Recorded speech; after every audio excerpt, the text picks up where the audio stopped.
पण त्याच्याबद्दल हे पण आहे की क्रिमिनल केसेस करून बायकांना फार फायदा होत नाही, एस्पेशली कौटुंबिक हिंसाचाराच्या जेव्हा केसेस असतात. त्यामुळे 2005 साली जो protection of women from domestic violence act, कौटुंबिक हिंसाचाराचा जो दिवाणी कायदा आलेला आहे 2005चा, तर तो जास्ती उपयोगी आहे महिलांच्या दृष्टिकोनातून.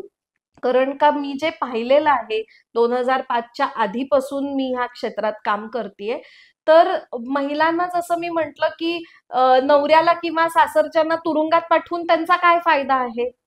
विशेषतः ती जर महिला इंडिपेंडंट नसेल इकॉनॉमिकली, तर ती परत माहेरच्या लोकांवरती अवलंबून आहे. तर तिला त्यांना तुरुंगात पाठवणं हा हेतू नसल्यामुळे पण कदाचित तिला ती क्रिमिनल केस करायची नसते. आणि म्हणून 2005चा कायदा ह्यासाठी चांगला आहे की तिला कुठेतरी संरक्षण आदेश मिळतो, म्हणजे हिंसा थांबवा, म्हणजे मग संवादासाठी जागा तिथे निर्माण होते. किंवा तिला बेघर करू नका, तिला निवासी आदेश मिळतो. ती जर स्वतःची काळजी घेऊ शकत नसेल कारण का ती आर्थिकरित्या सक्षम नसेल, तर तिला ती मदत मिळाली पाहिजे, पोटगी सारखी, किंवा अजून तिच्या ज्या काही गरजा आहेत, मुलांचं शिक्षण असेल त्याची मदत तिला मिळाली पाहिजे.